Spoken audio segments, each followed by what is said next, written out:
Well, you know how Ava 2.2 said, you cannot advance? Well, boy, did we learn that lesson. It's true here on the OSMcast.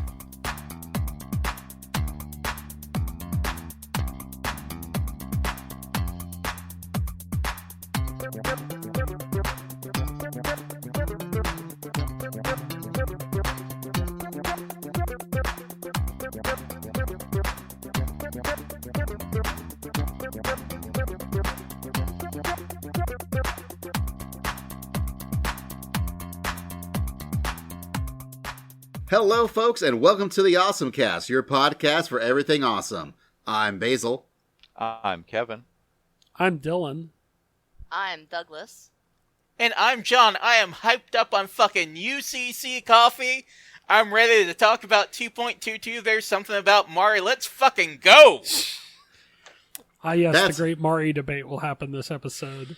Oh, hell yes, it will. I am excited for it. But before we get to that, we gotta remind folks, we got that Discord, or you can also be cool and support us on Patreon, where for $20 a month for a few months, you can have Kevin try any sort of barbecue sauce that Charlie may or may not make. We are monsters. That could happen. We've opened this up, and it's going to happen one day, and you're going to be responsible. This was our choice. We could have stopped it. Hey, time to find out if I have any food allergies I'm not aware of. That makes it worse. So, if you've listened to the previous episode, and at this point I hope you had, because we were going to talk about Ava 1.11 and Ava 2.22. However, we spent like over an hour, 2 hours, talking about Ava 1.11. So, There's some very important things we had to get to in that discussion, Basil. I know. In fact, apparently we still never got to everything. No. I don't know that we'll ever get to everything in Ava. Like, I just don't. We got stuck on LCL farts, so... And butt chugging. Don't forget the butt chugging. But, speaking of things, you can chug through that butt. Moments of awesome. It's a moment of awesome. In your ass. So, Kevin, what are we chugging today? Well, we're chugging. Pathfinder, Wrath of the Righteous. It is a, computer, although probably eventually also available for consoles, video game that replicates the tabletop Pathfinder game for your video game enjoyment. This one is, at least at the time we're recording it, still not officially released, but by the time this goes up, it'll probably have come out, the official version. I kickstarted it, so I've been playing the beta, and you can enjoy your classic RPG, either real-time with pause or turn-based combat, as you make your little own Pathfinder character. Go wandering around in dungeons, meet new and interesting people who will betray you eventually, and become sort of divinely empowered super being, picking from several different archetypes, including demonic and angelic and even, fae or trickster gods backing you up, to give you weird extra powers to fight the evil demon army. So, which is also its own aspect of the game, fighting the evil demon army as you direct forces around, in between you're going off adventuring with your party. It is in depth, and if the previous game in the franchise is to be believed, if they left out anything, people will mod it in later. I actually don't have a lot to say about it other than I just enjoy the tabletop RPG experience. And if a video game replicates it well, I like that too. Nice. It sounds like for playing this game, you're in a good place. Dylan? So I'm going to go back to my backlog and pull out The Good Place. It feels kind of appropriate given the subject of these episodes because it's about 4 people. It focuses on 4 people. It gets into more details who end up in the afterlife and get kind of caught up in a bunch of different adventures and stuff. The first season does a really good job of setting up a mystery. The later seasons less so. Like the later seasons are more focused on let's throw something at these characters and see how they react. It does a really good job at that because you kind of get to feel for the characters' motivations and things like that.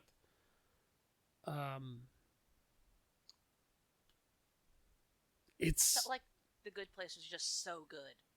yes. I will say it took me a while to get into it, and I guess why I should even mention it as part of a moment of awesome, because by now you've heard about it. But it took me a while to get into it just because it feels like this kind of goofy, yuppie heaven sort of thing. The first season does, and you're like, these jokes are stupid. And I have to say that actually kind of plays into what's happening in the first season. Like, go with that feeling, and you won't be disappointed. I definitely wasn't. It just took me sitting down watching, like, my sister showing me, like, 3 or 4 episodes to really get hooked in. But yeah, it's 4 seasons. It's already finished up. I was really nervous watching it that it was going to get too preachy. And it does, but in a good way. Like, the preachy I was specifically worried about was I was worried about how it was going to take on religion. Like, it was either going to be way, way too pro-religion, or it was going to be way, way too, like, anti-religion. And I didn't want it to go in either way. And it doesn't. Instead, it gets really preachy about morals and ethics. Yes, the universe is really, really mechanical in that sense. It's not like either the pro or anti-religion. They kind of avoid that for the most part. Yes, and I really liked it. It was really funny. It's hard to make a comedy series about moral philosophy. It is, and they do a really good job of kind of like creating these situations where now the characters have to play out some sort of concept. You know, the trolley problem keeps coming up. Yeah, I will say I wasn't a huge fan of the end just because it kind of like, once you get going, it didn't feel like they really knew how to end it exactly. So it kind of feels like it comes to like the screeching halt in the last few episodes and like, okay, now we're doing this. But it's definitely worth the journey, and there is a conclusion that feels pretty satisfying. And what else is satisfying is a job well done, especially if you're a Yakuza who also now happens to be a house husband, that you can read about in a manga called The Way of the House Husband, which is a manga by Kosuke Ono, and it's about Tatsu. He is an infamous and feared Yakuza boss known as the Immortal Dragon, who is no longer a boss and instead is a house husband, so his salaryman wife Miku can be supported. And the manga's very good at making this very, very dark and serious looking man while he is making the perfect bentos and doing Instagram posts about them, or going grocery shopping and getting really, really mad when the stuff he wants that's on sale has been sold out and whatnot. Now, there is a Netflix animation about it, and I know that we have joked, whether off the podcast or on the podcast, how One Piece is kind of like they've just taken the manga and, you know, just animated the manga panel for panel without too much in it. It's nothing compared to how much they really just literally just colorized the manga and sort of waved sound effects around the panels for how they did the anime. It is... That's literally the visual effect they're going for in the anime, and it kind of works. Like, my complaint about the anime would be that the jokes that they chose to select all felt kind of one note, and so it felt like it was telling you the same joke over and over and over again. So, yes, in fact, the manga, you could probably have the same complaint where I'm still enjoying it. It's still a funny joke to me. But what I really got interested with was actually watching a live-action Netflix show called The Ingenuity of the Househusband, where in the anime, it is the character Tatsu is voice acted by Kinjiro Tsuda, who you have probably heard us talk about before. For example, he is Seto Kaiba in Yu-Gi-Oh! Therefore, he's also the main character in that upcoming Final Fantasy video game where he's going to kill Chaos. He's also a character in something else we'll talk about in a moment, but he's got this really good, gravelly, deep voice that works really well for portraying a Yakuza. Well, they actually got him to be an actual actor at what they're calling Ingenuity of the Househusband, where he is doing actual household husbandly tasks, actually, and you can watch him in his house and things go wrong, or, for example, for the first episode, he's chopping up cabbage and he realizes his knife is not sharp enough. So it actually goes through the process on how one could sharpen a knife. And then he's like, all right, well, you know what else would go really well with this good knife sharpening?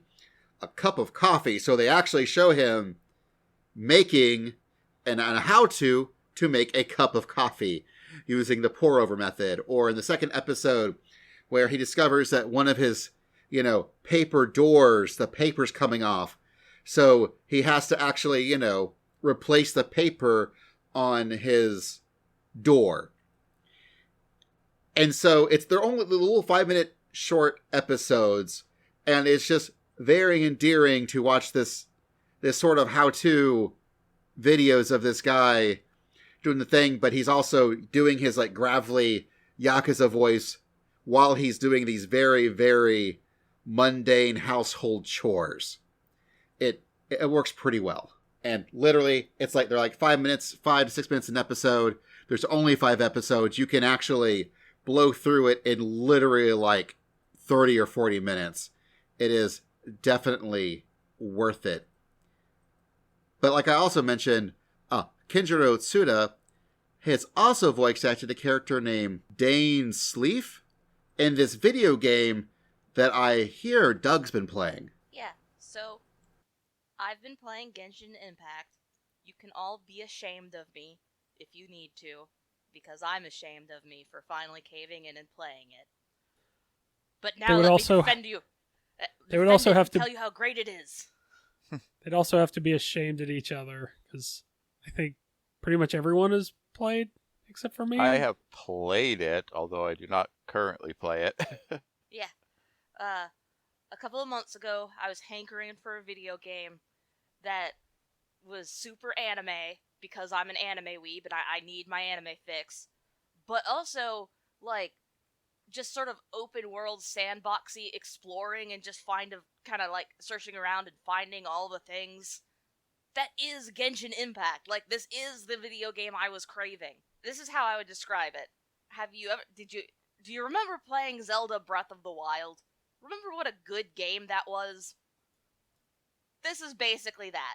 This is basically that, only instead of playing Link, you're playing a cute anime waifu. Well, I'm not going to play this game. My interest is piqued. Go on. Yeah, it's an open world sandbox that just... It's incredible how many little secrets they can hide in a zone. And I remember I was going through the map, I was exploring things, and then I realized that this was just one country in the map. So the map is absolutely huge. It is what they want you... They say the game is free, but what they want you to do is to buy... Let's see, they want you to buy their in-game currency and then do code... what are they called? Gacha pulls? Yeah, they're gacha pulls. They're basically gacha pulls and loot boxes and things like that is how they want you to pay for the game.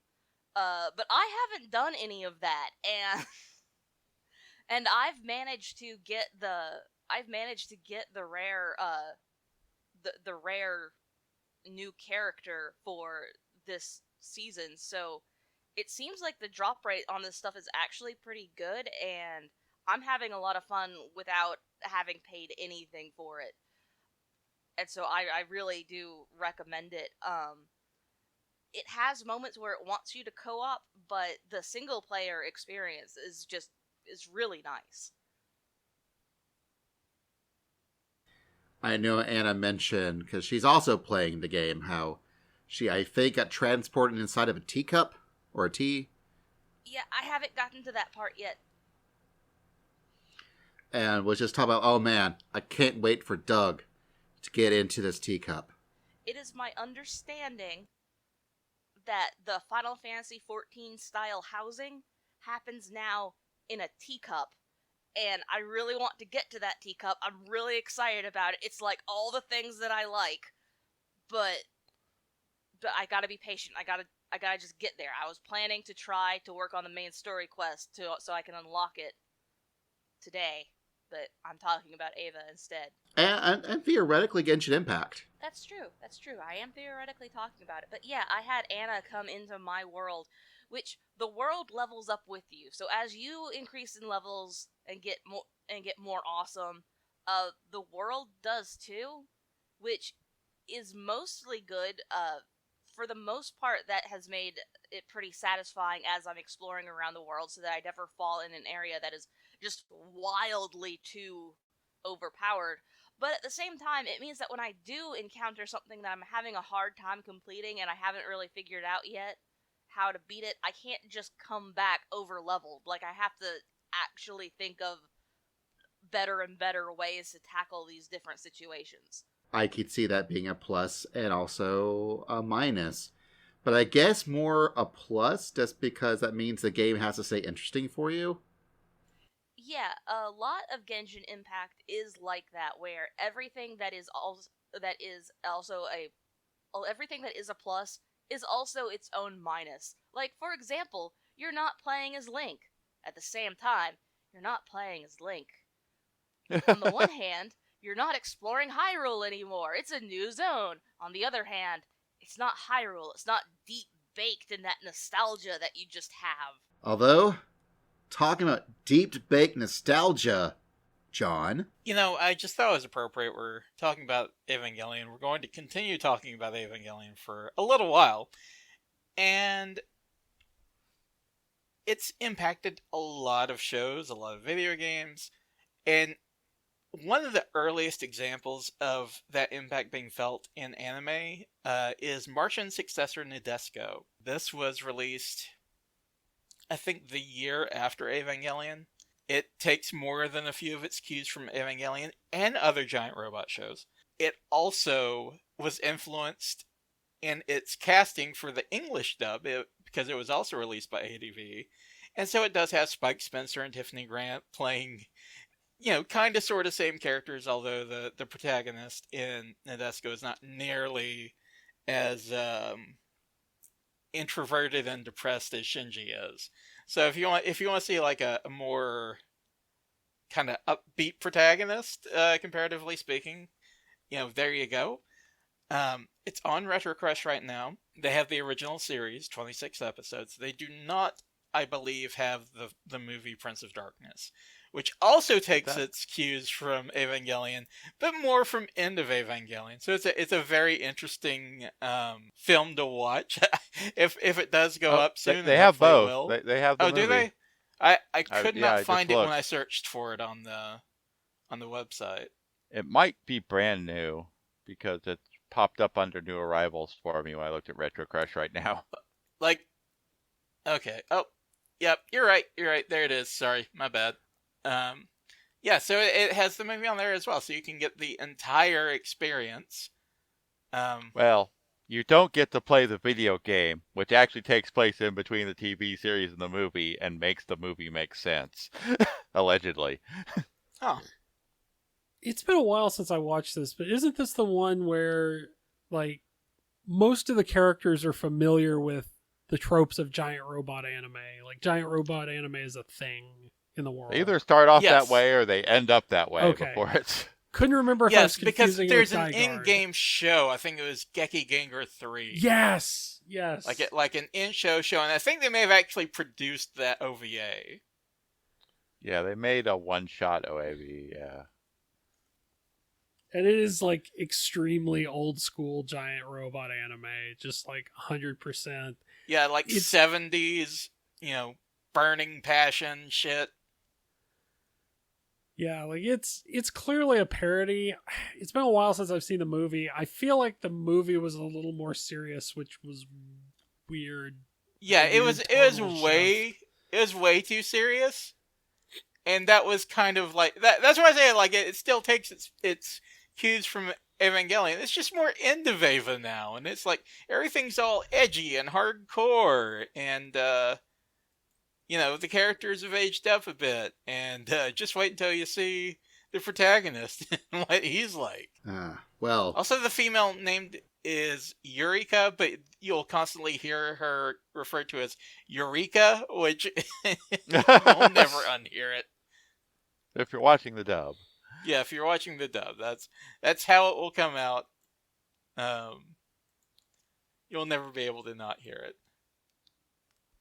well, speaking of things that have come out, Ava's come out on the Amazon Primes that we're talking about the movies. So let's take a quick break. We'll come back with talking about Evangelion 2.22. You can not advance. We'll be right back. This is the OSMcast.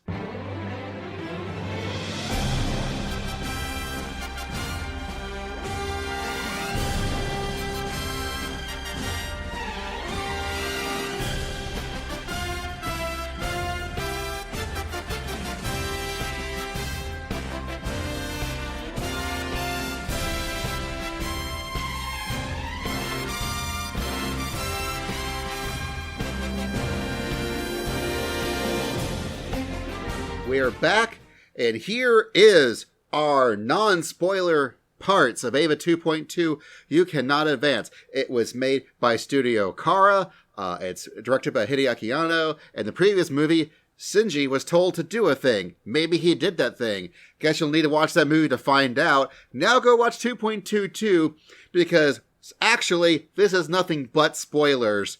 At this point, I'm pretty sure you've got to be committed to watching these movies. So therefore, if you've not somehow watched it, get on Amazon, watch 2.22, come on back, because from now on, nothing but net, and those net are spoilers. But by the by, Stains on the moon. if you go sign up for Amazon Prime to go watch the movie, head on over to twitch.tv/thesearevg and go ahead and hit that subscribe button. You get one free subscription with Prime. Go ahead and send that money to me. I could use that. Thanks. It's true. I'm not, affiliate yet, so I can't get it. So mine goes to John until I can support myself. When we get more affiliates, then you'll have to pay money. Sorry. Yeah. But we're not talking about paying ourselves, although if you want to do it, it's called our Patreon. We're talking about Ava 2.22, You Cannot Advance, but you certainly can Mari, because we finally get an actual mecha pilot, y'all. It's about time. It only took so many years. Asuka was an actual mecha pilot. Yeah. Mari Yeah. is Asuka 2.0. Yes. Like, Yes, again, she is. they had to up the dosage because, like, the new standard is so much higher. Well, I got the feeling that Mari was, literally, she was Mari 2.0. She was Mari was Asuka 2.0. She was literally a second attempt at creating Asuka. Last video, I talked a little bit about how I feel like the main three girls all represent a different kind of girl, like the different kinds of ways that a dude is supposed to love a girl. Rei is clearly supposed to represent like your family relations, like your mother, your sister, and we all know Japan has problems with those two. So that's Problems why or solutions? What's that? I said problems are just really bad solutions. Japan has problems understanding that one, so that's why, Rei is framed as best girl, is not because she actually is. I know people will fight me on that, but Rei is framed as the girl that ultimately wins out, even though she's the girl that represents your family connections. Misato represents, like, all the different female mentors in your life, and people and women that you meet that you're not really supposed to be attracted to, but they're hot, so sometimes you are. MILF. Yeah, she represents all those MILFs in your life. Your brother's mom. Not your brother's mom. She represents, like, your best friend's mom, Oh, God. My brother's mom is so hot, you guys. Well, we are in the South. That's not what I meant. But anyway, and so Asuka is supposed to represent the girl that you're actually supposed to be, like, she was probably actually supposed to be the first girl that Shinji was really attracted to. But I think And you could say she was. I think Anno didn't know how to write that girl, and so he wrote a super bratty girl that everybody hated instead. Ooh, And so this is his, and so he tried, and so in this movie it felt like he tried to salvage Asuka's character and get people to like her again, and then created a better version of her because he had to off her before her storyline cues got done. So I came at that a different direction. Like, I think we mentioned in the first episode, like, I think I said Asuka, her, like, the situation she's put in where, something suggestive happens or whatever. In a lot of cases, it seems to be her using that as a way to shock people. Like, it's a coping mechanism because no one in this show knows how to cope, knows how to deal with stuff, knows how to deal with other people. So it's kind of the way she pushes Shinji and Toji and whoever else away in those first few episodes. But I felt like Mari ended up being more... Like, Asuka is the tsundere character from, like, the 90s or before. Yeah. Mari kind of feels like the waifu or the tsundere character from the 2000s or 2010s. That, like, it's an archetype that didn't... Like, Asuka kind of fit, but Asuka didn't really... It's an archetype that's changed since the series came out. And so she kind of feels like she was added to get that in there, to kind of, like, modernize that part of, like, that gap. At this point... I agree with that. That feels like what I was trying to say, but perhaps you said better. Mari feels a lot more approachable than the other characters Shinji's age. I completely disagree with the concept of Mari's Asuka 2.0. Yeah, like, I don't really get the tsundere vibe. She's just crazy. I have I guess that's what I mean. And somewhat crazy suggestion if that, Shinji is Anno. Like, I feel like Mari might be the Moyoko Anno insert character. I've heard that theory. That's a strong take, and that's something we can discuss later. For me, Mari really reminded me, what if Misato was an Eva pilot? Like, there is just a world weariness to Mari, just straight from the get-go, where yes, she's gung-ho about being an Eva pilot, that much is true, which is similar to Asuka, but, like, unlike Asuka, it already feels like Mari's seen some shit, like, already. Like, while she has to be, because she's one of the children, she has to be, like, 15, but she does not act like she's 15. She feels like she's been in it for a minute. And there's just this, again, weariness to her, this, like, she is trudging through the trenches, and she's okay with that. I feel like she's definitely not currently, at least as far as this movie goes, so much on Shinji's side, but also not quite against him. Like, I also get that sort of, like, double agent, like, Kaiji vibes from her. Like, so, I don't know. I like this introduction of Mari, but I haven't seen the other movies yet, so I really don't feel like I've also gotten a real grasp of her arc yet. Here's what Your I say. opinion's going to change. I want to say this real quick. Basil is fucking dead on. He's fucking dead on, and we'll talk about that more as we get into the other movies. But fucking good ass take, Basil.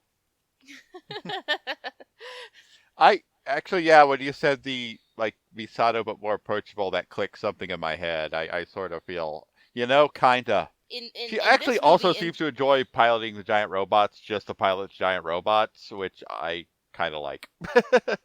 Yeah, there's something different between, like, Misato doesn't seem to be, like, amped up on the whole thing, whereas Mori very clearly is, and she does some really crazy things that I wouldn't expect from, like, a Misato character, like, the whole, she keeps talking about how people smell, and it's just, like, Well, she talks super about how into it. Shinji smells in particular.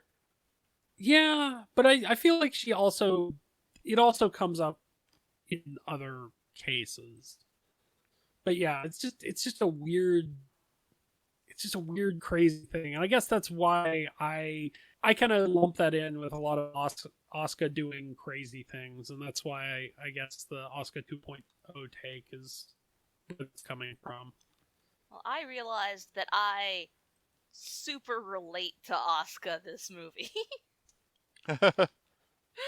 I mean, technically a genius, really did work hard to be the best. It came from a situation where she was, like, sort of groomed in order to be, like, this top performer, but then she gets put into the actual situation and completely falls apart, because of course she did, because the actual situation is unfathomable. How could you put anybody through that? Yeah, I love Asuka. I love Asuka deeply. Like, I want to adopt Asuka and, make sure she gets all that she needs in life. God bless you, Kevin. It could not be me. Yeah. It couldn't be me. I could not do it. I could not handle that level of narcissism.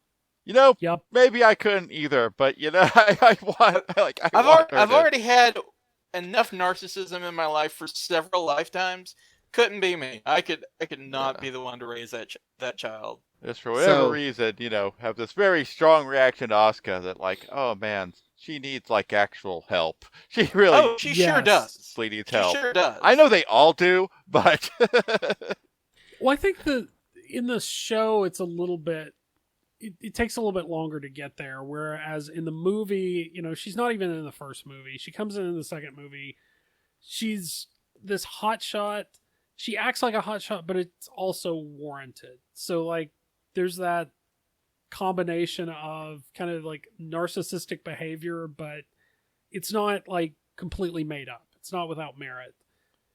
And I do have a real soft spot for the anime character who is very nearly as badass as they think they are. Which is a very distinct distinction of almost as badass as they think they are. Well, Asuka has one thing that neither Shinji or Rei or any of the other kids in their class have, which is years upon years of actual training and experience. Like, her attitude that she is the hotshot is not unwarranted.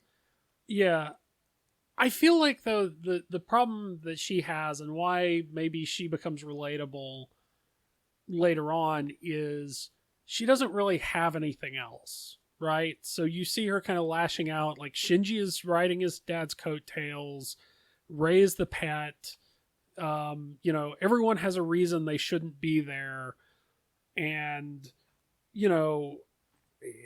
as in the series, like, when that one thing she has gets taken away from her, it's devastating.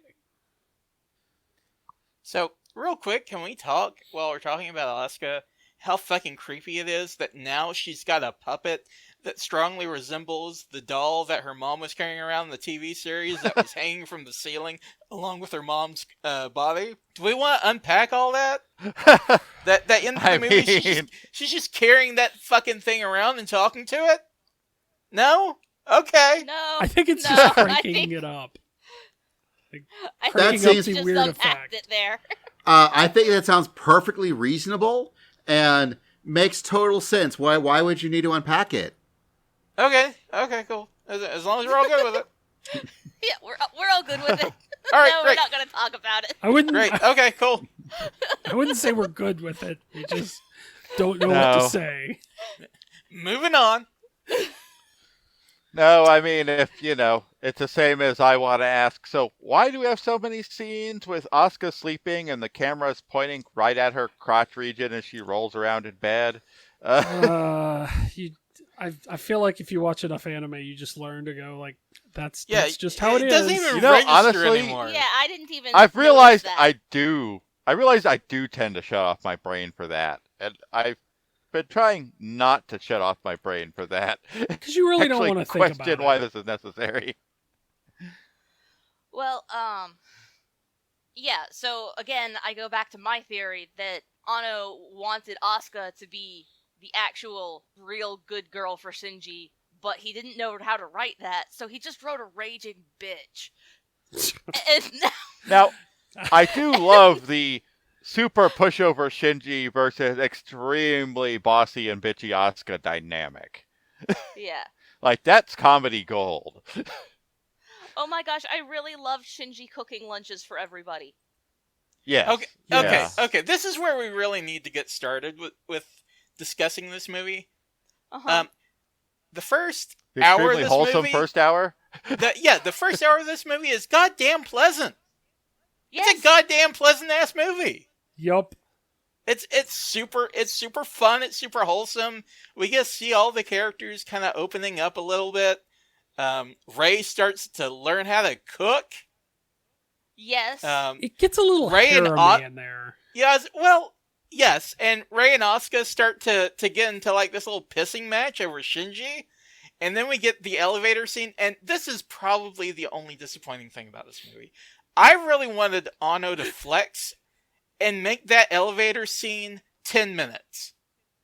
Just Yes. 10 Yes. minutes of them in an elevator. Like, take the original, which was long ass as hell, and just like quadruple it. Just fucking flex. Make him wait. Make him just think, how fucking deep does this place go? Like, they're going below As the Lilith. movie Okay, stopped. they're going to the core of the earth where Sally's probably got some other shit going on. That's where we keep the dinosaurs and lizard people. Okay. Exactly. You don't have to have an answer for it. It just has to be 10 minutes. So So, you get to my experience first- it. My very first note of this movie was the first new angel, the very first one we see in this movie. Yeah, sort of the clock-looking angel. I was actually talking about the rainbow floaty angel. Oh, the one that they all have to catch? Yeah. Yeah, there's actually one, like, right in the beginning of the movie that introduces Asuka. It kind of has, like, a face that's sort of like a clock kind of thing going on. Yeah, But you're yeah. right. I forgot about that one. That's but, okay. But yeah, the new angel that we focused on, it sucked. Well, it's not a new angel. It's from the original series. Well, it's like Its I look had is a little so much different. praise Yeah. for all the angels in the previous movie that when I saw this CG monstrosity that just felt like they had no art direction whatsoever, I was just like, sucks. It's taken straight from the original series. It's one of the more ridiculous conceits for an angel. It's not as ridiculous, however, as the one from Lilliputian Hitcher, which we don't get in this movie. We actually miss a couple of fun things from the TV show, including my favorite episode, I think, or at least, if not my favorite, at least the best episode. We didn't get like I very much missed Shinji and Kaoru in the bath. Yes. I'm hoping I get more of that in the third movie, but I missed Shinji and Kaoru's whole interaction. Well, they haven't technically gotten to that point in the show. That the second movie basically skips episode 7, the Jedlone episode, which is a damn shame. A damn shame that they That's skipped a really the good Jedlone episode of the show. So It's a really good Misato timeline- episode. it goes basically from episodes 8 to 18, but it skips the Weaving a Story episode. It skips Lilliputian Hisher, where the angel was a computer virus. Don't ask me how that worked. And then they tried to, contain it by just having it get into some sort of logical evolutionary loop where it just coexists with the Magi from then on. We skip Magma Diver. We skip the both of you dance like you want to win. None of that's in there. Again, I mentioned this as probably the best episode of the series, Splitting of the Breast, with the giant spherical angel that, the actual body is the shadow that it casts. That's such a goddamn good episode. We talked about that during our series episode, and I think I just yelled several times, this is so fucking good. So yeah, we get a really abbreviated... Oh, we skipped the day Tokyo 3 stood still. Another one of my favorite episodes. It seems like we skipped all the best episodes in Ava in this. I don't know that we skipped the best, but we skipped a lot of really good ones. We missed an opportunity. The Kaoru stuff is coming. Yes, it is coming. It is, in fact, yes. You'll get it hot and heavy in the next movie. Oh, God, I can promise you that. So yeah, we have a really accelerated timeline in this film. We get, instead of those things, we get the Asuka, Rei, Shinji sort of love triangle thing going on. Rei's trying to organize a dinner party for Gendo and Shinji so they can, have some quality ass time together. Mom's trying to get the family together. Yeah. And there's a fucking great scene.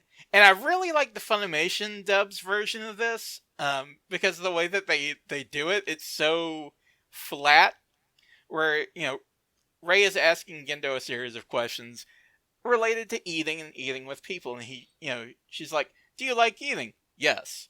Do you like eating with other people? Yes. Does it make you happy when other people cook for you? Yes. Would you like to have dinner with Shinji? No. It's so fucking good! It's so good! I just appreciate that. Shout out to the Funimation dub, the Amazon Prime dub. That, I'm not bagging on that in any way. It's just, that was great. That's a very good delivery. And then, the super duper, and I guess we kind of skipped over the field trip that they take to go see, fucking SeaWorld, where, the water's blue. That was a new addition, right? Yes, that was all new. I loved that. I thought that was great. I thought it explained a lot about... It filled in some great lore for the current world that they are living in. It did. Yes. And it also starts the whole cooking storyline, because Shinji cooks for everyone. Yeah. And, brings lunch. Rei's not eating because she doesn't eat meat. Shinji's like, don't worry, I got you, girl. And, breaks out the miso soup, and she's like, oh, fuck, this is good. I should learn how to cook. Yeah, I really liked the addition to her character that she doesn't eat meat, but then I kind of sat back and thought about that as I saw later on in the movie that her meal was not actually any food. It was a protein slushy and a bunch of pills. Yes, that's right. That's important to know, actually. How she's just, living off of, government paste and pills. Because that does come into play later, and... Yeah, the vegetarian thing actually isn't new, I don't think, because in that episode where, the angel that you hate so much in the TV episode, Misao's like, yeah, if we do this, I'll take you all out to dinner. And, Shinji's like, yeah, that's great. They're all like, okay, that sounds great. And then Misao walks off and they're like, what the fuck? We're going on a suicide mission, but she's going to buy us dinner. And, Asuka's like, you're gonna come too, right? And she's like, no, I dislike eating meat. And so they end up going to a ramen shop, because it's cheap and, Rei can get it without any meat. But yeah, it's a fun little detail about the character. I mean, we don't even know if she's ever eaten meat, because she's just eaten out of Capri Suns all of her life. She might not eat meat, not because she doesn't actually eat meat, but because, She's just been told that she's not supposed to, that it's too complex for her. Yeah, maybe it's just not approved for the Ray diet. It irritated me how much we had they 7 mispronounced. Rays go cannibal before they figured that one out. I also, It's like Also- feeding. You can't feed them after midnight. I also wanted to forget, while, Shinji was having his field trip, so was Gendo. Oh yeah. Yeah, he had his trip to space. Not you don't. You have to look real close, like it's in just one frame, but you see Jeff Bezos there with Gendo and Fuyutsuki as they're just like chilling out, orbiting the moon, looking at. Somehow they're building Unit 6 in space. Yeah, makes sense. Yeah, it's got one of those weird kind of Lilith-looking masks, but it's different. And we've got On the the blood right, streak you on. can see a shirtless angel boy in space. Yeah. And he's talking for some reason. Whatever, if we're not gonna unpack the whole Asuka with the doll thing, we're not gonna unpack Quaru talking in the middle of fucking dead ass space, are we? Oh, 'Cause he's I actually did Batman. want to unpack the fact that they made Quaru creepier. Oh yeah. Like, I did not like how they made Kawaru creepier, and here's why.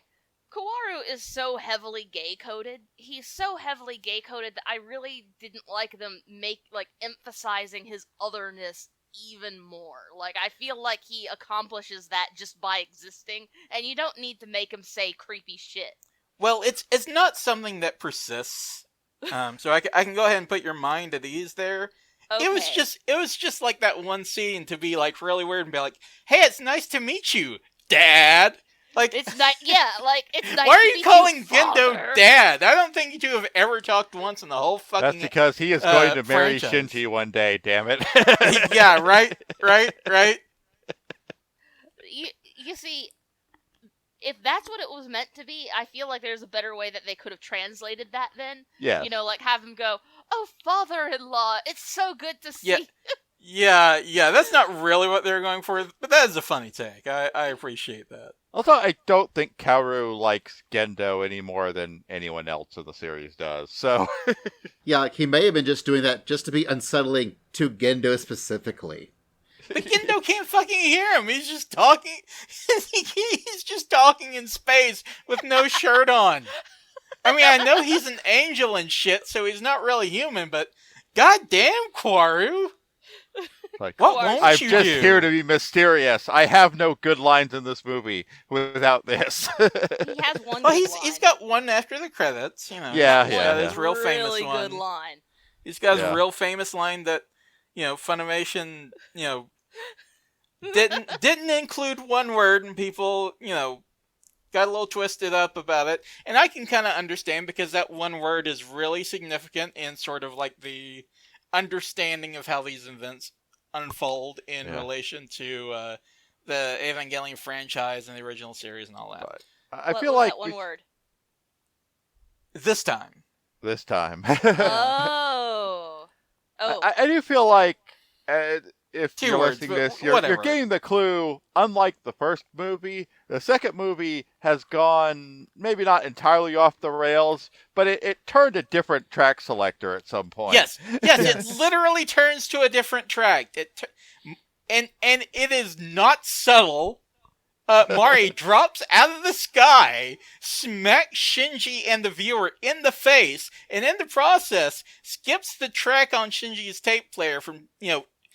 It's always 25 and 26, right? The 2 instrumentality episodes. And it slaps it right on over to track 27. Didn't even know it existed. So that's how you know the story is moving on to something new. It's Crashes how you know right into Shinji's face and goes, "I'm your waifu now, bitch." Yeah, that's Snips right. him and runs off. Look at She me. does like a full-on boob landing. Like she lands with her boobs onto Shinji's face. Yes. And talks You know- about how good he smells. Yes. Like a just real mecha pilot. keeping man. with Like- that 90s shtick of She's like, you smell like LCL. You smell like blood. And that is one of my favorite fucking scents. It's like that new car and puppy breath. I fucking love the smell of blood. God damn. Oh. Okay, so I felt like this movie gave me the idea that I noticed a lot more things flooding scenes. Like it felt like they showed a way more scenes where like the LCL fluid just floods and destroys things, and I feel like that is a lasting repercussion of the tsunami that happened. Yeah, I can see that. Going back to the ugly angel that you hate, Doug. Yeah, that thing just fucking floods Tokyo 3. And when Dylan, Jen, and I were watching this together for recapping it and watching the Amazon Prime dub for the first time, I was like, man, you think these buildings just have like giant fucking scabs on them a few days later? I mean, it's some gross shit. It's all blood just covering the whole goddamn city. You know, though, like, thematically, I feel like you can see the effects of big disasters like that have happened since the series came out.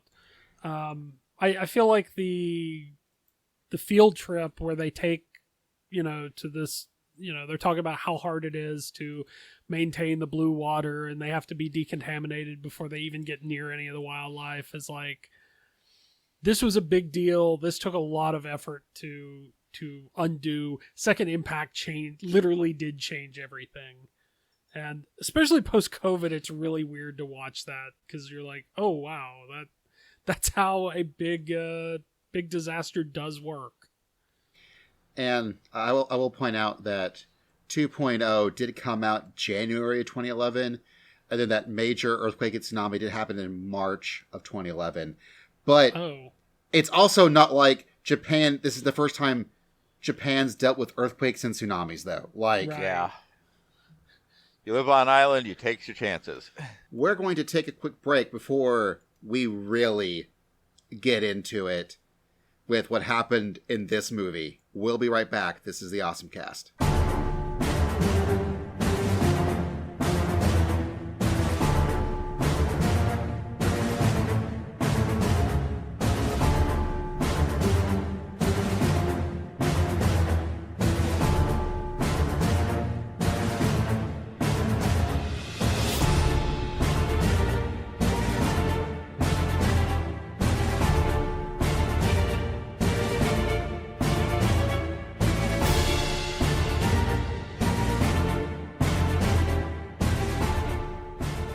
And we are back talking more about Eva 2.0 or Eva 2.22.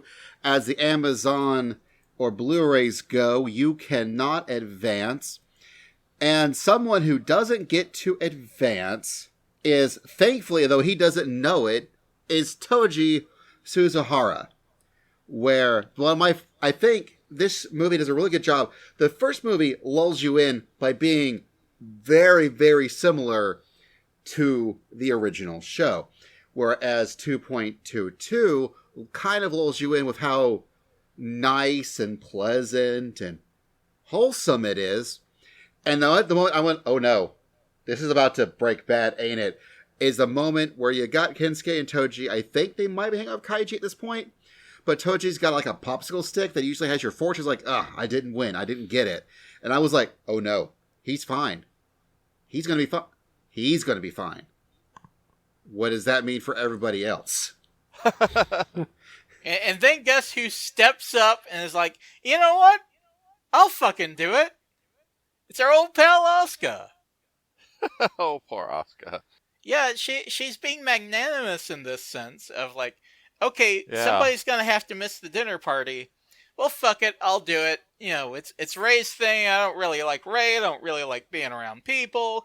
I like piloting an Eva, but they put mine in the cooler because of the Vatican Treaty, and the U.S. fucked up and blew up one of their Evas out in Area 51. That is basically canonical. If you go back and watch the original series, in the episode where they lose Unit 4, I think it is, it shows a map of the second branch of Nerve, and in the little caption on the screen it says Nevada. It's like, oh, they fucking had that in Area 51. Okay. Yep. So yeah, Unit 4 gets blown up in Nevada. Leave it to the Americans to attempt to harness the power of God and blow themselves up. Yeah, I say as an American. You know, Yeah.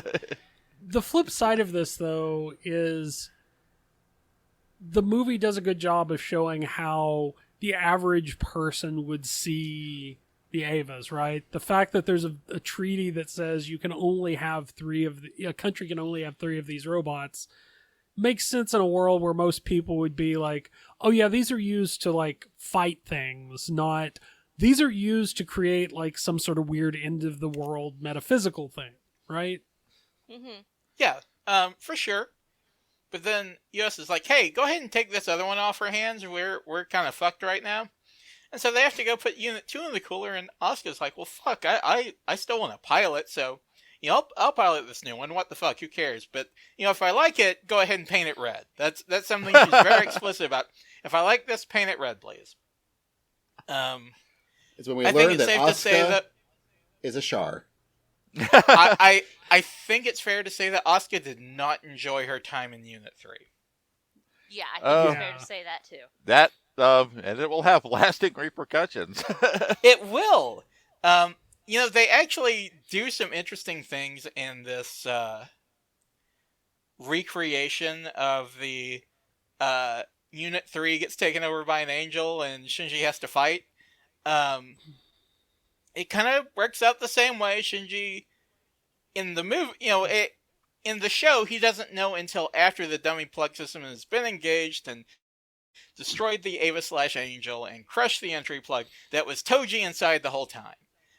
In the movie, he knows Asuka went to go test this thing, and so he sees the entry plug, he's like, Asuka's still in there. Well, just like in the TV series, he's like, fuck it, I'm not fighting this, she's in there, I'm not gonna kill her. He's like, alright, let's go ahead and cue up the dummy plug. And they do a great job of making the dummy plug more terrifying in this than it was in the original series, because, number one, Shinji can't see shit at all. It's just like red lines and stuff everywhere. It Second also of all- curls up around him. Yes, it curls up around him, and it, screws, these little plates around the control, so Shinji's hands are fucking stuck there. Yeah. He's experiencing everything, but he cannot do anything. Yeah, he is powerless to see or do anything about what's happening. I think I had made the comment, so they made the dummy plug, and I had to pause and think about what I was going to write then, as I then said, less ? Creepy? Because it was more creepy! Because it's more creepy, it's somehow less creepy, but more creepy. It's way more creepy. And, as an added bonus, because they change around the events towards the end here, even though we see an angel we've fought before, the outcome changes quite a bit. So they put, the scene where Unit 1 decides to just fucking tear something apart and start eating it, with this fight with Unit 3. So Asuka, for the second time in this franchise, gets her guts literally ripped out while she is inside the Ava. Yep. Welcome back, Asuka. Yep, that's You know- Asuka's main point in the show, is to have her guts ripped out. And it's interesting that this setup, switching out Asuka for Toji, kind of puts her in the same position that she was at the end of the series, right? Like, and what happened at the end of the series is like the thing she doesn't want, to be useless, right? But, in the series, she ends up getting injured, being out of commission, and then Unit 2 gets used by Quaru to stage his little attack on Terminal Dogma. Yes. Okay. In this, she's out of commission, and the Ava that she's piloting is being used to stage the attack on, on Nerve. So, it's a good parallel, even though they're two different story elements. Also, what do the levers inside the Ava actually do? Who knows?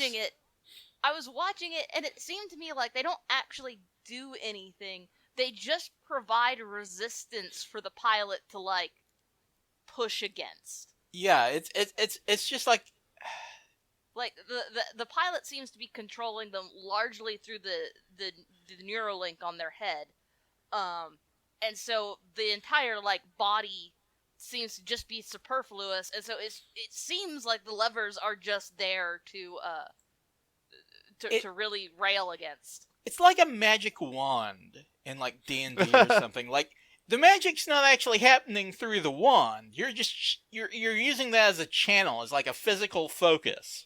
Yeah. Yeah. So I'm not alone in coming to that conclusion, am I? No, that's the next. No, that was the first movie. Okay. Yeah, that was the first movie. So no, you're not alone. You cannot advance. It's fine. Okay. Okay. Cool. Look, all we know is you think about what you want to do, and you push those levers back and forth. That's right. I'd assume it's kind of like just nice to have something for your body to do. Yeah. I feel like it's also, like, considering that this comes out of the mecha genre, it's kind of like, yeah, you're syncing with it, but it's also, the cockpit is set up sort of kind of like an old school anime mech would be set up. It reminds me a lot of G Gundam. Like, G Gundam's kind of got the plug suit thing going on, right? Where, like, it does. The stuff goes on over Domon, and yeah. I mean, they really just need you, a live body, in the thing, and then the thing pretty much does itself. Yeah. Well, there might be some incidental controls on there, like the radio, and... And, if this was like, if this was Tomino's show, there'd be like an actual toilet in the Eva. So there'd be a place for your LCL farts to go. Yeah. Let's not go back there. I do want to go back, though, with that really, really, like, last wholesome moment right before everything really breaks bad, with that really nice conversation Masato and Asuka have, where Asuka's like, you know what? I think I want to be a good human now. I think I do want to be a good person. This seems like a good idea. Yeah, I've done the first selfless thing in my life, and I think I like it. That's the move for Anno, though. Like, right when Asuka gets it together, and Ava's gonna rip her Ava's guts out, and she's gonna feel every bit of it. Yeah. And just in general, that seems to be the way this movie ends up, where you never see the dinner party, you never see Asuka after that moment. No. It's Shinji gets cut off. Shinji gets his dinner party. Oh. Shinji gets his dinner party, and then decides to quit. With the most, like, I was like, you really cannot knock Shinji for wanting to just be like, you know what? No, done. Mic drop. I'm out. Yeah. F you guys. At that point, there are times when you go at Shinji and look at him and go, just pilot the damn robot, man. But that's a moment where it's like, no, I get it. Yeah, you should be done. I'd be done. I would have been done at that point. Yeah, Shinji was literally ready to rip half of headquarters apart. Yep. And you're kind of rooting for him. Yeah, you're like, oh yeah, that'd be fun to see. Yeah. Well, no, because of all the non-Gendo people. True. Well, I guess it's a scenario where there's really no winner, no, like, if he fights Asuka's Ava, then, he's hurting Asuka. If he doesn't, the Nerve gets attacked, and ultimately, like, third impact happens, if he had actually just fought Asuka, and his Ava hadn't gone crazy, and he hadn't, like, he could have just regularly ripped out the dummy plug, like, he wouldn't have crushed it in, like, the Ava's jaws. So he could have still Shinji's fault. Maybe. Like, that's true. He could have cracked it open like he did at the end of the first movie with Rey, where one's just kind of trying to pry that fucking thing apart like it's a lobster. Yeah. Yeah. Like, that is a good point. There's a what if, but the point is, Shinji was, he was legitimately scared to hurt Asuka. Yeah, he was freaking out, and understandably so. Like, all said and done, despite what he's done, like, the moment of, I could possibly be hurting another person, Shinji freezes the fuck up. Yeah. And in the scenario of, like, you don't know exactly what it's capable of, what am I going to have to do to subdue it? It really is an interesting twist on the, now your giant robot has to fight the thing that's exactly like it. That most mecha show do at some point. Or is shockingly similar to your machine. Like, you know, this could be like your most hardest fight ever. And it's like, Shinji's like, I curl up into a ball and refuse to participate. GMs do not like it when you do that in their campaign. They really don't. So yeah, after that, Shinji runs away. He's getting ready to take the next bus out of town, and then we get another angel, because of course we do. In fact, I think Shinji even goes, of course there's an angel. Yeah, it's like, oh, yeah, no fucking kidding. Fuck my life. I'm just used to this, I guess, now. Yeah. So, it tears up Unit 2 with Mari piloting it, even though, like, no one at NERV understands who's piloting it, so we don't know who she works for, because it's like, at the start, she's kind of working for NERV, right? Or some Sealy other or brand, something. or Maybe. somebody who's fighting the angels, and then she, shows up in Japan covertly and just kind of hijacks Unit 2. Nobody seems to notice this kid walking around the base or going into the cage or any of it. Well, they're just Yeah, I so feel used like to that kids would... walking around the base at this point. Oh, It's like, man. Oh, it's one of them. Oh, Crazy okay. thought. I just imagine a NERV personnel guy at some point going, did Asuka put her hair down and start wearing glasses? So yeah, this new angel tears a new one for Unit 2. Ray pops out in Unit 0 with like one arm, literally one arm, and this is one of my favorite things about the movie versus the TV version of this. In the original TV, she's got like an N2 mine, but it's like just this little canister compared to like the Ava. It seems pretty small. But in this movie, she's like, you know what? Fuck it. I'm getting a bigger bomb this time. She's got like a huge, a whole ass rocket.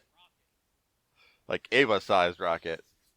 Also, this is such a great fucking fight scene, because the AT field for this thing is like layers and layers and layers and layers deep, and it's just a fucking strong, badass angel.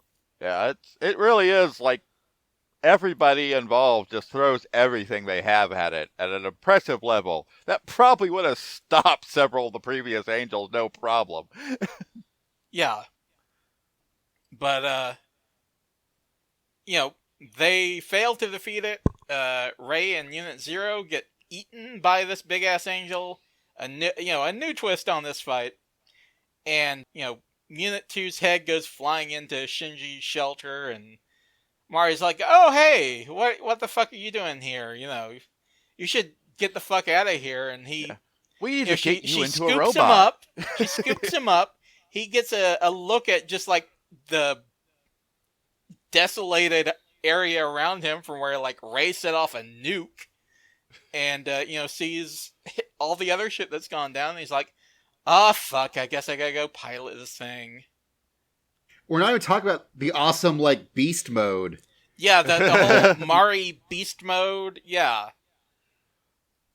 Which was cool. It was very cool. Haha!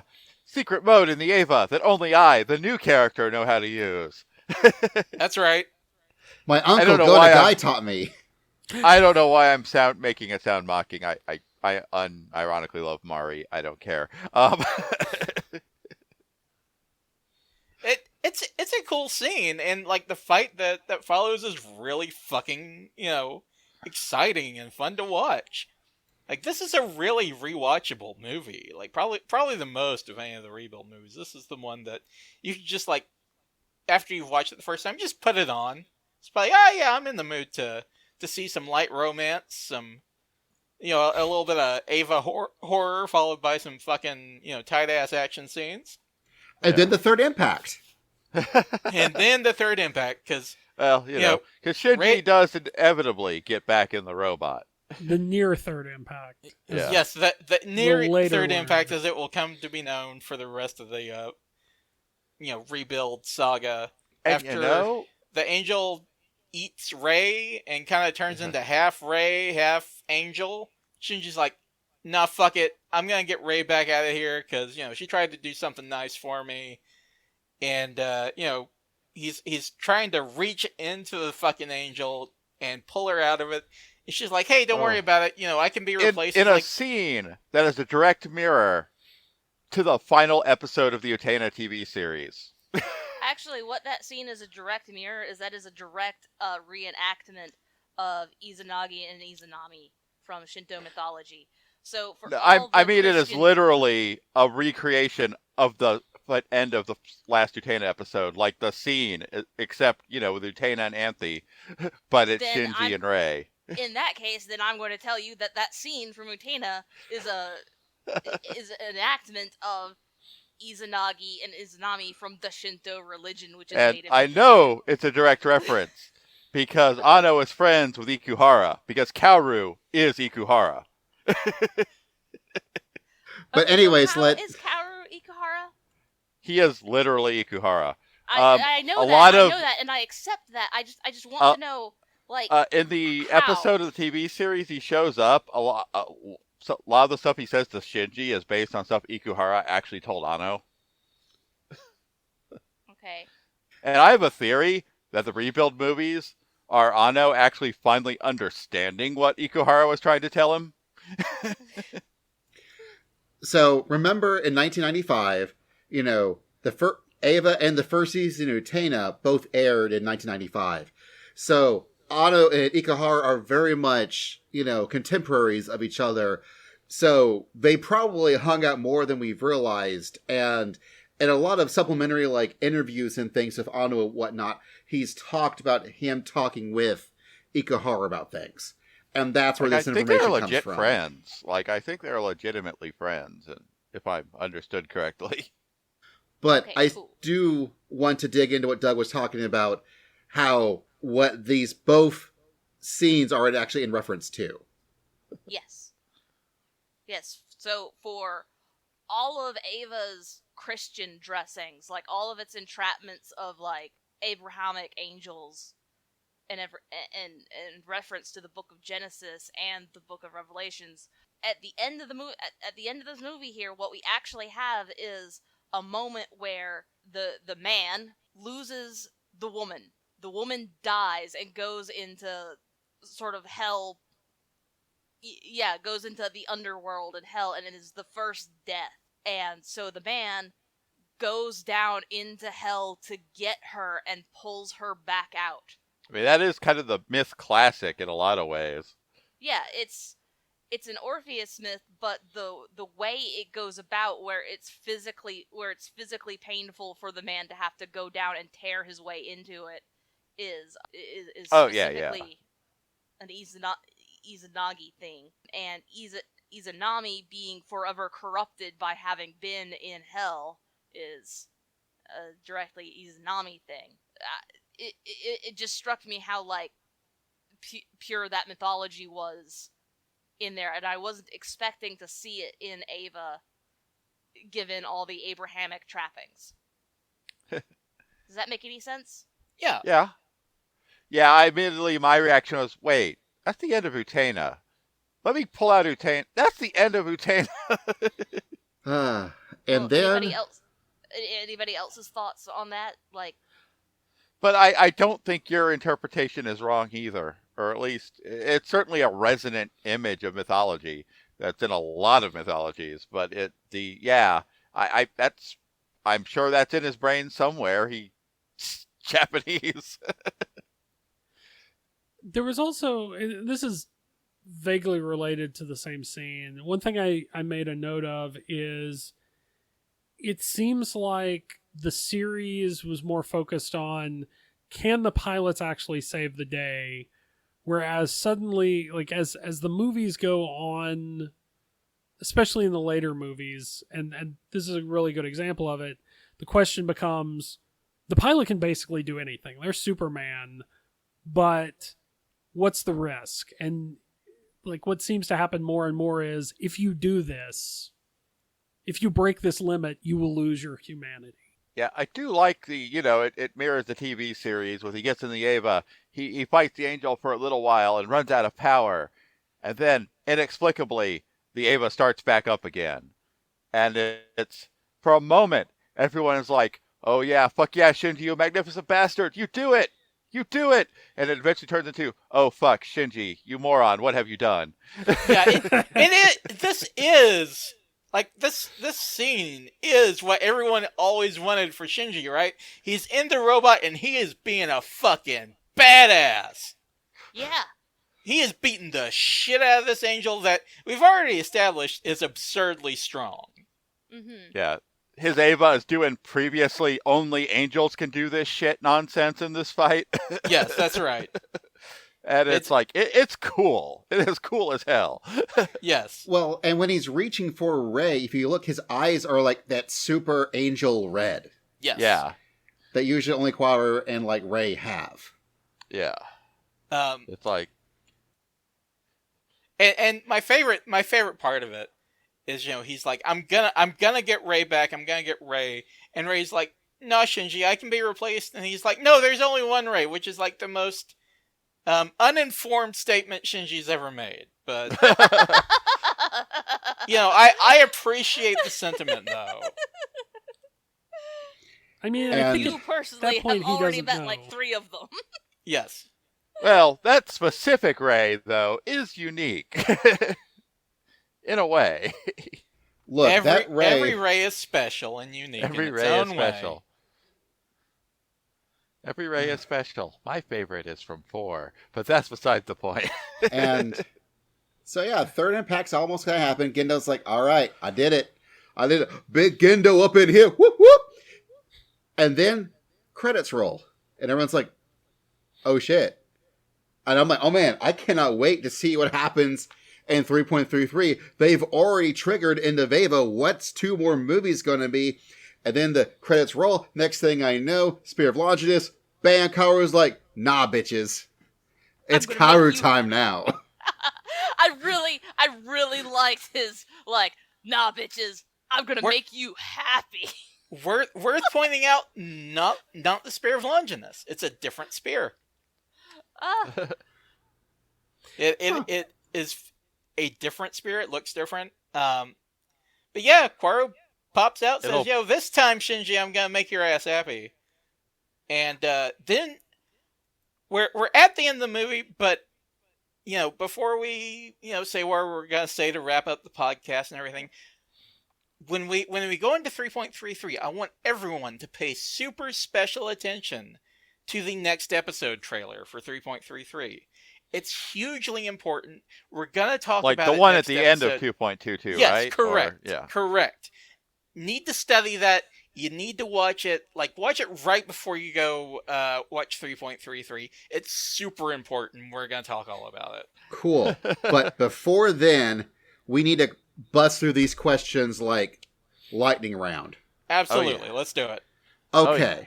No even breaks. We're just going to right on through from Bill, WB Foreman 999 on Twitter. Which angel fight do you wish were in the first 2 movies that aren't? And I think we've kind of covered that a little bit. A little bit.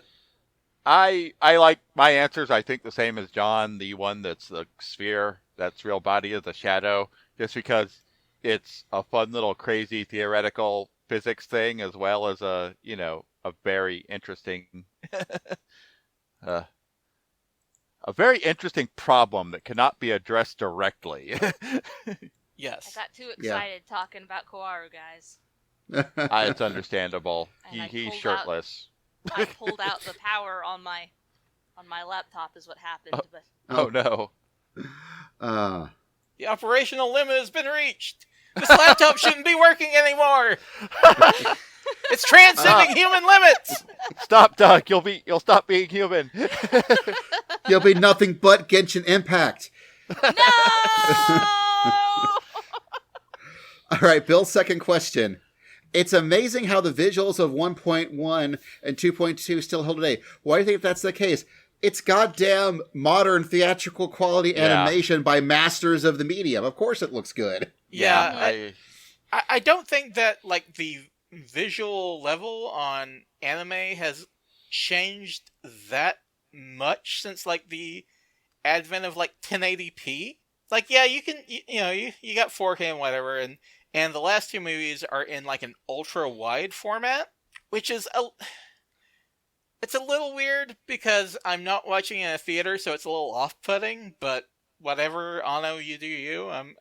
But yeah, the character designs have always been really good. So like, yeah, Anno's a fucking goddamn master of anime. Like, of course, like Basil said, of course it fucking looks good.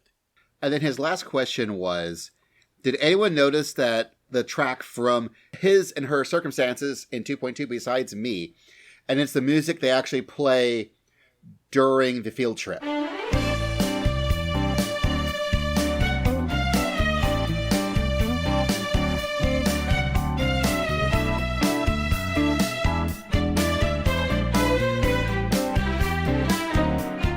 I did not notice that till I had it pointed out. Although there's another musical reference from a different Gainax show in the next movie that I did pick up on. All right, so our next two questions is from Charlie at @the_sommelier. Am I alone? Yes. Yes and no. You are Schrodinger's alone. You are both alone and not alone. Can I advance? No. Also, yes and no. Schrodinger's advancement. Our next question from my wonderful hardworking wife, Anna, at Angel Darkfire. I didn't think of this until today, but I have a question for John. How many times does Shinji quit overall? So, okay, let me pull up the episode list real quick. All right, I've got it here in front of me because, I saw this question in the notes. So, the first time he runs away is after Misato chews him out in, episode 4. And then, at the end, Shinji's about to leave, then Misato's trying to catch him before he, leaves off on the train, but the train goes by and she's standing there, and then she eventually realizes that Shinji, stayed behind and didn't get on the train. So that's the first time. And I think he's pretty solid right up until the Toji thing happens, right? And I'm thinking, you can kind of count Indiveva, because after Quaru, he's completely despondent. He doesn't want to do anything. It's a different kind of running away. Yes, and he's just ready for these UN soldiers to execute him, and would have died if not for Misato's intervention. So that's a solid 3.5. There, he may run away once or twice more before we get through all these movies, but Liz at Lost_in_Dreams3.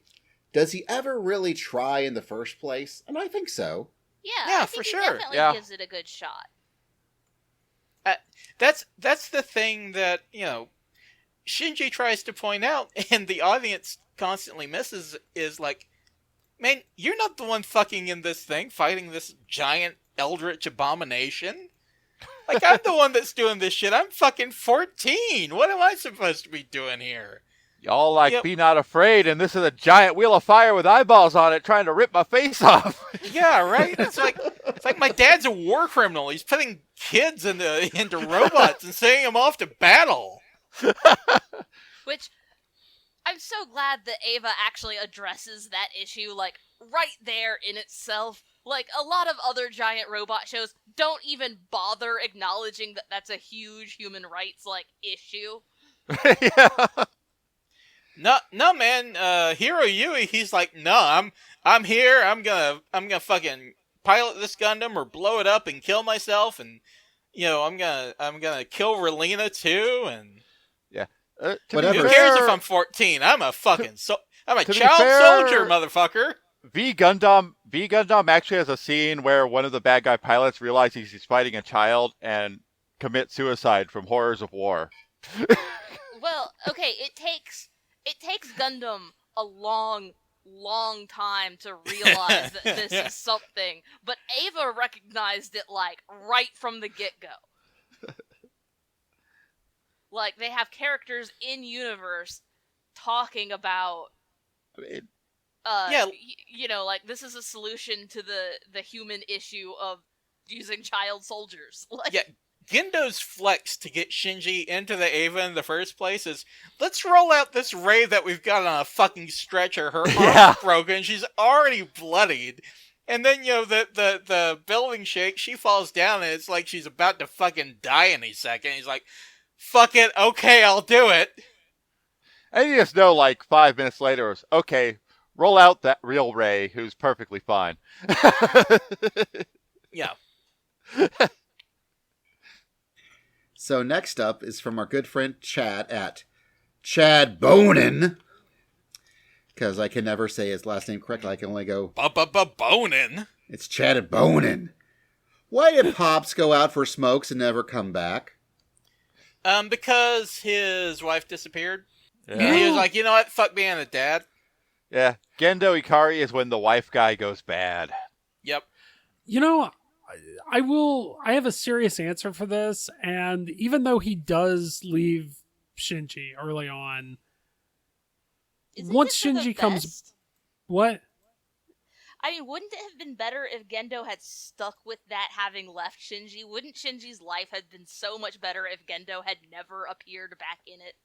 Oh, absolutely. Like, I think this gets at, like, our stereotype of the bad parental figure is the one that leaves. Sometimes the bad parental figure is the one that sticks around and gives you good advice, like some things you shouldn't forget, like he does at the beginning of the movie. And, that sounds good. We know he's not meaning it in a healthy way. Like one of the notes I made about the movie was both Gendo and Kaji give really, like, heartfelt advice that doesn't seem to be faked to Shinji, and yet they are super manipulative in other contexts. And that feels in some way realistic. As someone who has a toxic, narcissistic dad, I can absolutely say, yeah, on the mark. Like, not everything they say is awful, and that's the hook, right? That's the insidious part of they're it. your parents. They're your family. You're supposed to love them, right? Yeah. Not everything they say is awful. Just, enough to constantly poison you. Yeah, so you don't know where to draw the line. Yeah, once again, Kawaru is correct. And by Kawaru this time, I mean Ikuhara is correct. And Ikuhara is correct in his work of Penguin Drum of the worst injustice in this world is that children have parents. And harsh. speaking of parents, Oh no. someone apparently, I don't know where this question came from really, but apparently there's an anonymous question that somehow got into the Google Doc. What? Can Rei, Unit 0, Unit 1, and Unit 2 be ascribed the title of MILF? I mean, kind of. That's Not Rei. depending on your She's frame 14. of reference, but I'd say not Rei. And at least for the movies, we don't know the origin of the soul of 02 for sure. I mean, we don't, but we do. Okay. Probably. I think you have to split, can these things be considered the M part, and can these things be considered the ILF part? Because I have no interest in giant robots, especially not that way. But other people do. I am a big mecha fan. I'm a big mecha fan. How big is it? Wait. I am this is kind of unrelated, but one of my favorite little 4-panel comic Super Robot Wars jokes has them using a Zentradi micronization chamber to make Ava 01 human sized so that Shinji can have a day with his mom. I think the Avas, yes, technically can be described as MILFs if that is how you choose to think, but not Yeah. right. Hey, I think our anonymous contributor left off one. Lilith. What about the dummy Oh well, plug? yeah. Lilith is the ultimate MILF. The, Mother the of dummy plug is humanity. the dummy plug is, spoiler alert in case you somehow got all the way through this without hearing about it, but the dummy plug is just Ray. It's just Yeah. another Ray, as is Unit 0 practically. Like the soul inside Unit 0, like it's basically another Ray. Yeah, yes. So, that's why I thought the dummy plug was less terrifying, because it wasn't just full of rays. It wasn't just full of, like, ray bodies. So, it's I mean, it less probably terrifying. was, but Probably is. they decided to add all this other creepy stuff to it, like the way it curls around Shinji and locks him in place and doesn't And- let him see anything. And makes her run away, Chrono Senshi. Is this where they got the idea for Darling and the Franks? Oh God. Oh no. Well, it is stupid Ava, at least for some of the show. Well, no, there's a reason why with Darling and the Franks we all sat there and went, this is just stupid Ava. This is just stupid, brainless Ava that wants to fuck. Well- like, Ava also wants to fuck, but Darling and the Franks Like- only wanted to fuck. There's It the designs episode of the Darling of the robots around Franks that. where they show how they built the giant robots in the first place, and they really do have a robot banging its head against the wall scene, very much like Ava, and that's why, oh, this is stupid Ava. And then it got into the last act, and oh, this is stupid Die Buster. That's even worse. Also, talking about shows that mimic Ava that just want to fuck, again, I'm going to bring up David Ossie. Oh man. I will that sometimes is- just watch that out of morbid curiosity, I swear. It was like, it's not just, hey, it uses the formula. It's basically a porn parody of Evangelion. It's really gross and unsettling. It is extremely gross. What's this called? Like the main character especially is like, no, we can't, no, this is, no. What Shinji Okay. did was absolutely awful. Like, So what is this called? So that I can Unequivocally. stay away from it? I mean, yeah, Devadacy? Ah, Devadashi. okay. David Ossie, yeah. I Yeah. will definitely not look this up at some point. Yeah, absolutely don't. I wouldn't recommend it. But I would recommend us doing our awesomes out of awesome. One unit transcending humanity so far? Out of awesome? It's pretty good. Can I do a... I got too excited about Kowaru and it shut down my computer out of awesome? Yes, absolutely. I would do. We almost transcended humanity, and Quawaru's like, nope, I need more screen time. Thank you. Out of awesome. I have You not know- even got to make out with this boy yet. You are not stopping things here. You know, I do feel like, I don't remember if I said this earlier, like the mirror of, in the series, Shinji stops Kaoru Kwaru from starting Third Impact, and in the movie, Kwaru stops Shinji from starting Third Impact. Oh, I love them. Like, Kowaru is the best girl. Yeah, I love how Shinji is like losing his fucking mind when there's a giant ass ray in front of him. But when it turns into Korra, he's like, oh, hey! What's up, my guy? All right, John, how many awesomes out of awesome? Oh, God, just so fucking many. So fucking many. Like, never gonna be human again out of awesome. So fucking good. This movie's great. One speechifying revolutionary penguin out of awesome. Okay, so this is how good this movie is. Barry refused to watch the series with me, and it made it hard for me to find time to rewatch everything because, as he said, he hates Ava because he does not like heavily symbolic stuff that relies a lot on, esoteric knowledge, and he wants a very straightforward story, and he just could not relate to Shinji at all and got very mad at him. So Barry does not like Ava. As I was watching the movie, and he came home from work, and I still had half the movie to go, he actually sat down and started watching the movie with me, and kept having all these questions about, what's going on? What... He suddenly wanted to know. That's how good this movie is. And it made him go back and look up, like, other plot synopsises of Ava and try to, like, figure it out. And he finally came away with, oh, I think I understand why I don't like Ava now. I've never been that depressed. Yes. Yes, Yes. that's 100%. There's a reason why I've thought way too much about this show. Like, Barry's never been that depressed. I'm sorry. Congratulations. Yeah, congratulations. Maybe Yeah. if only all of us had never been that depressed. If only. Shout out to existential horror. And on that note, this has been the OSMcast, your podcast for everything awesome. Goddamn right. This has been edited somehow by Anna. Again, you can find her on Twitter at Angelfire, and she also has an Etsy shop at Nana Cakes. The real hero of the podcast. Yeah, honestly. She really is. Theme is done by DJ Inabito. You can find him online at djinabito.com, and he also Twitches on stream. I think it's either DJ or might just be under Inabito. We do have our website, theawesomecast.com, OSMcast.com, along with, of course, as I mentioned at the top of the show, our Patreon and Discord. If you could support us, we'd love it. And if you want to do something else that's free, leave us Apple Podcast reviews.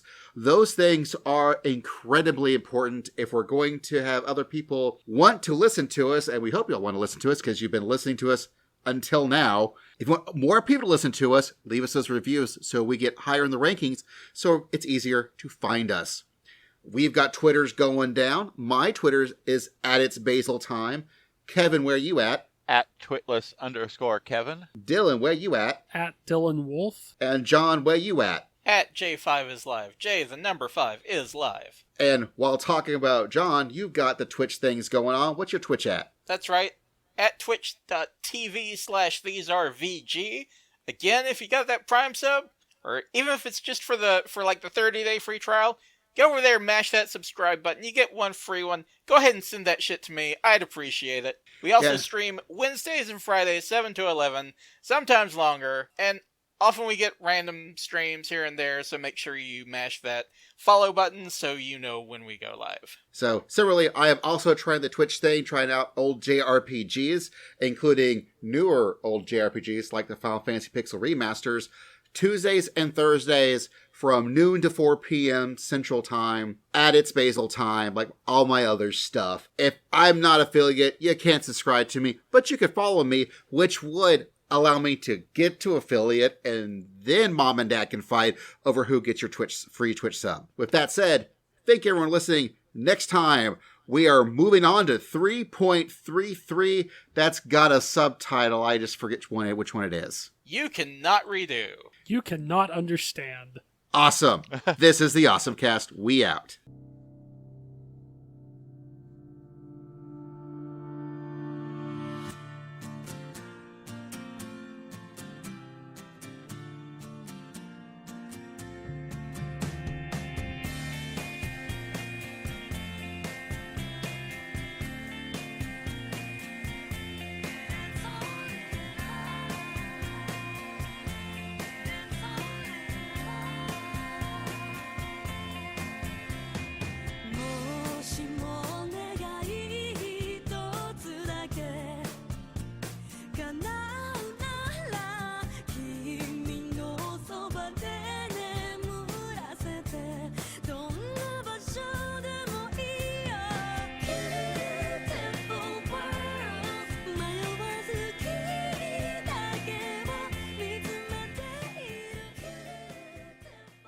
Knows what nonsense those Ava boys are up to. Oh, I doubt it's anything good, though. It's Why just is like no one rich? just an orange Ava with a stars and bars painted on it, like dashing over a gap. The Ava boys better get to Look, flapping their wings, or